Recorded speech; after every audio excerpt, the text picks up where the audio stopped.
This is not a video to glorify, it's to understand how fanaticism and ideology can transform men into monsters. If you're new here, subscribe to the channel for more in-depth historical content, give it a like if you're interested in World War II, and turn on the bell so you don't miss anything. Let's begin. To understand why the Waffen-SS inspired so much fear, we must go back to their roots.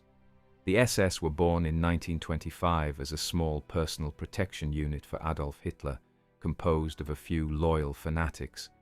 Under the command of Heinrich Himmler, who took control in 1929, they transformed into a massive paramilitary organization. Himmler dreamed of a pure Aryan racial elite dedicated to Nazism. In 1933, with Hitler in power, the SS expanded, but it was in 1934, during the Night of the Long Knives, when they eliminated their rival SA and consolidated their power. The actual military branch, the Waffen-SS, was officially formed in 1939, just before the invasion of Poland. Initially, they consisted of only 3 regiments: the Leibstandarte SS Adolf Hitler, LAH, the SS Verfügungstruppe, which became the Das Reich Division, and the SS Totenkopfverbände, in charge of concentration camps. These were not ordinary soldiers. They swore personal loyalty to Hitler, not to the German state. Their motto, "My honor is called loyalty." This created blind devotion, making them fight with an intensity that terrified their enemies. Recruitment was selective and discriminatory. They sought tall men, minimum 1.78 meters, athletic, with Aryan ancestry verified back to 1800. Medical, psychological, and racial exams were rigorous, but as the war intensified, they relaxed standards. In 1943, they incorporated volunteers from occupied countries, such as the SS Galician Division of Ukrainians or the Handschar of Bosnian Muslims. This did not dilute their ferocity. On the contrary, these foreigners fought with desperation for promises of independence or revenge against the Soviets. Training was hellish. 50-kilometer marches with 30 kilograms of equipment, combat drills with live ammunition, and daily hours of indoctrination. They were taught that Jews, Slavs, and Bolsheviks were Untermenschen, subhumans, deserving of extermination. This was not just military preparation, it was mental programming for total war. An Allied veteran recalled, "The SS didn't retreat, they fought like possessed demons." This mentality made them unpredictable and lethal on the battlefield.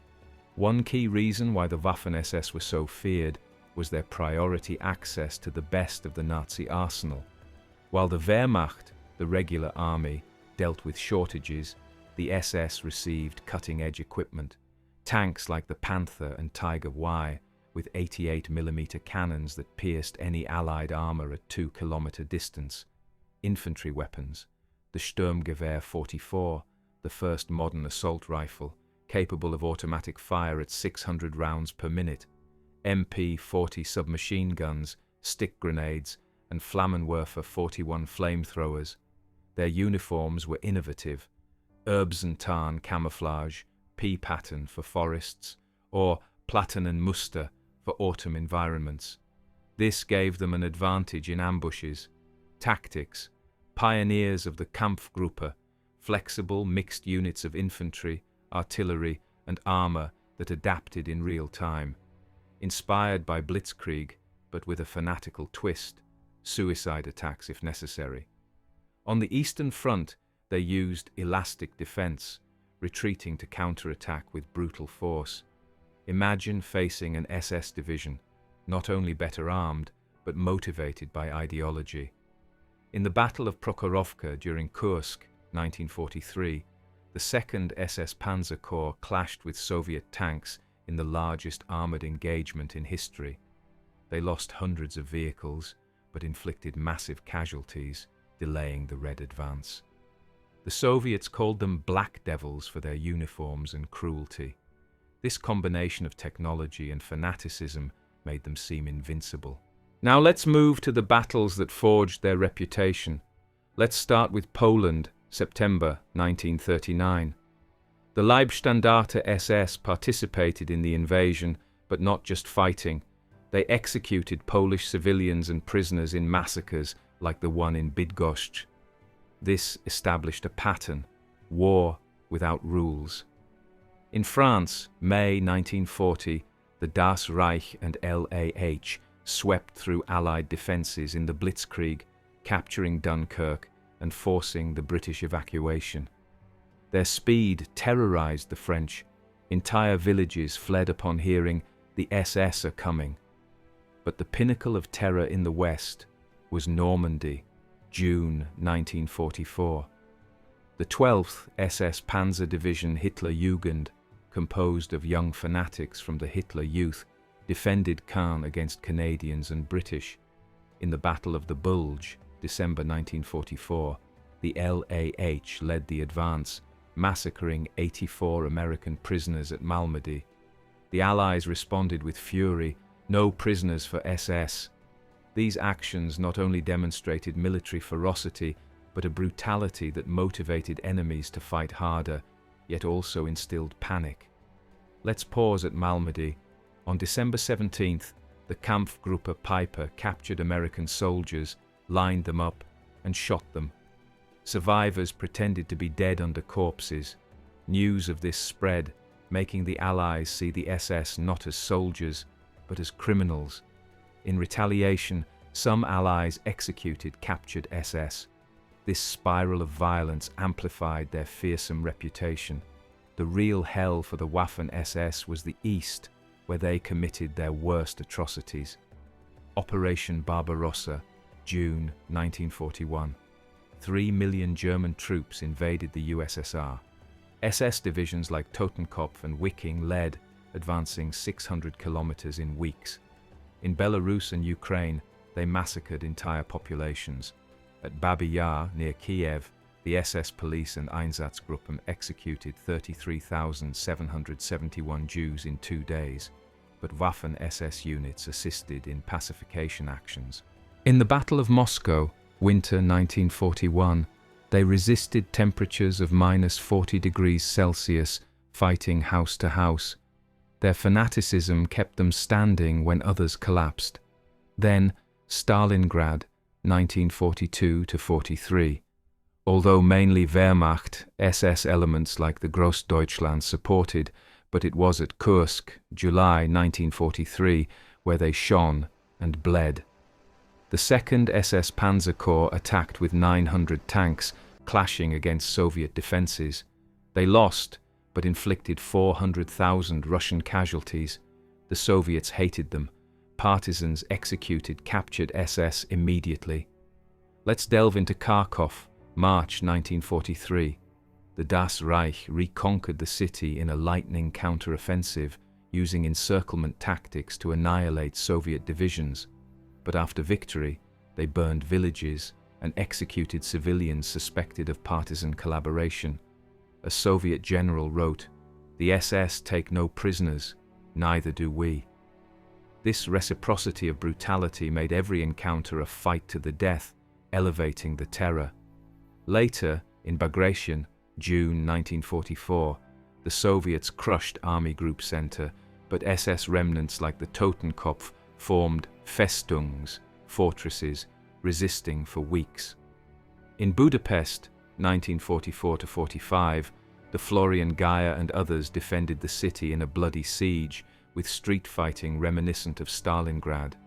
Their tenacity prolonged the war, costing millions of lives.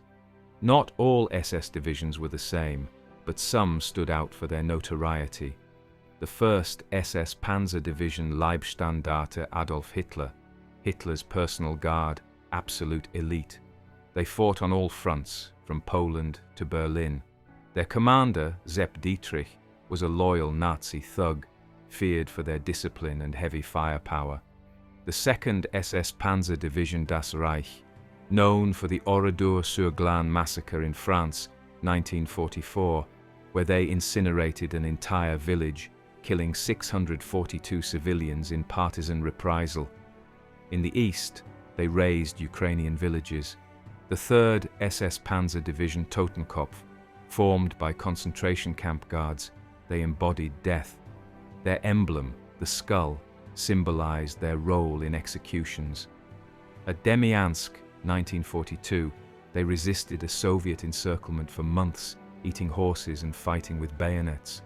Foreign divisions, the 5th SS Panzer Division Wiking, with Nordic volunteers, fought in the Caucasus. The 13th SS Handschar, Bosnian Muslims, suppressed Yugoslav partisans with extreme cruelty. These units extended Nazi terror to non-German ethnicities, showing how fanaticism transcended races. These divisions not only won battles, they committed crimes that horrified Europe. In Greece, the Leibstandarte massacred civilians at Distomo, 1944. In Italy, the 16th SS Reichsführer SS executed partisans at Marzabotto, killing 770. Their reputation preceded them. Populations fled, enemy soldiers prepared for the worst. We cannot talk about fear without addressing the atrocities. The Waffen-SS were not just combatants, they participated in the Holocaust and genocides. Although Himmler distinguished between Waffen-SS, front, and Allgemeine SS, camps, the lines blurred. Units like the Totenkopf came from Dachau and Auschwitz. In the east, they assisted Einsatzgruppen in mass shootings, over 1 million Jews, Roma, and Soviet commissars. Examples: at Le Paradis, France, 1940, the Totenkopf massacred 97 British prisoners. At Wormhout, similar horror. In the east, anti-partisan actions were euphemisms for slaughters. In Belarus, they burned 5,000 alive at Katyn, 1943. These were not exceptions, they were policy. The fear came not only from their strength, but from their inhumanity. Civilians knew SS meant arbitrary death. After the war, Nuremberg judged the SS as a criminal organization. Commanders like Otto Ohlendorf were executed, but many escaped, like Adolf Eichmann, captured later. This legacy of crimes amplified their fearsome aura in collective memory. By 1944, the Waffen-SS were declining. Massive losses in Normandy and Bagration, forced recruits diluted quality.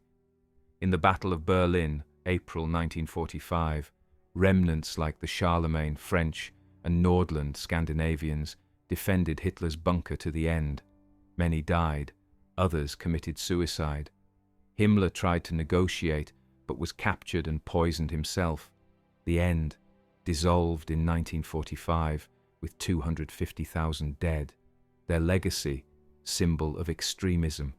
In pop culture, films like Cross of Iron or Inglourious Bastards portray them as supreme villains. Historians debate military elite or criminals. Both. They inspired fear for their effectiveness, but above all, for their genocidal ideology. In summary, the Waffen-SS were fearsome for their unyielding fanaticism, superior equipment, innovative tactics, and willingness for extreme brutality. They represented the worst of Nazism, a Europe under terror. Thanks for watching this 30-minute analysis. What do you think? Any other historical unit to analyze? Comment below. See you in the next video.